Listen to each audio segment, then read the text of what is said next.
Comme évoqué précédemment, toute manœuvre de camouflage n'est pertinente que s'il n'y a pas de trou dans la raquette du côté des autres parties prenantes.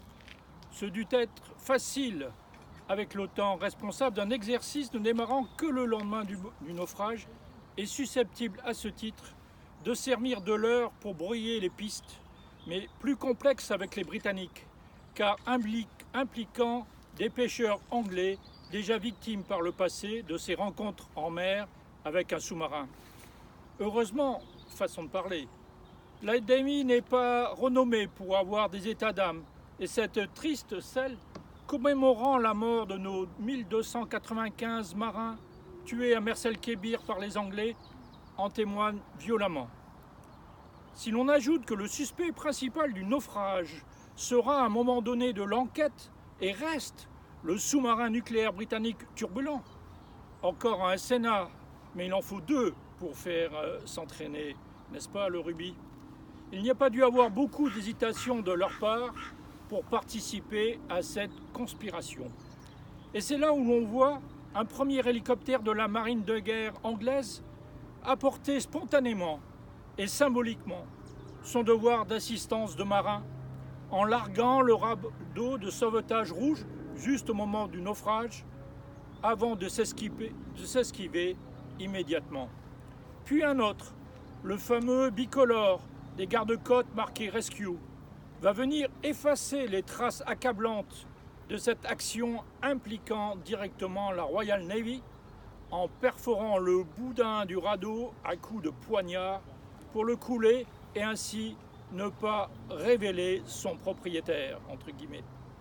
Il faut noter que c'est le commandant de la base de secours de Plymouth, en personne, qui a choisi et donné ses consignes en tête-à-tête avec un plongeur de la Rescue différent de celui de la permanence, alors même qu'il s'agit au plan technique d'une action banale.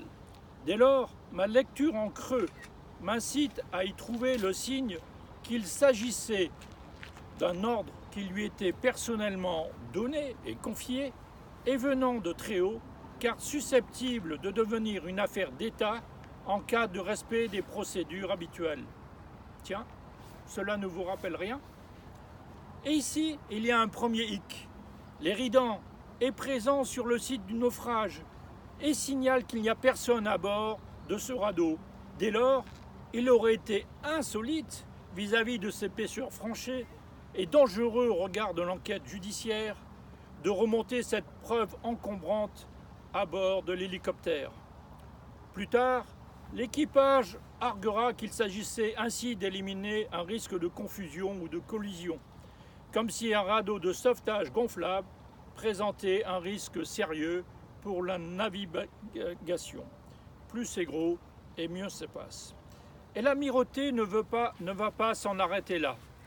Il y a d'abord des informations évoquant l'exfiltration en catimini, 6 jours après le drame, d'un sous-marin endommagé à Gibraltar pour l'y faire réparer discrètement.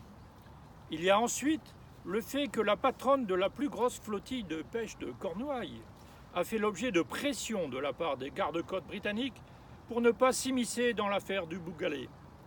Ne voulant pas se conformer à ces injonctions, et en plus en évoquant directement avec la presse française de surcroît qu'il y avait eu par le passé des incidents graves entre les pêcheurs britanniques et la marine britannique, elle a dû avoir, en 6 jours après la parution de l'article de presse, une descente des fiscaux qui s'est soldée par une amende de plus de 800 000 €. Ça refroidit.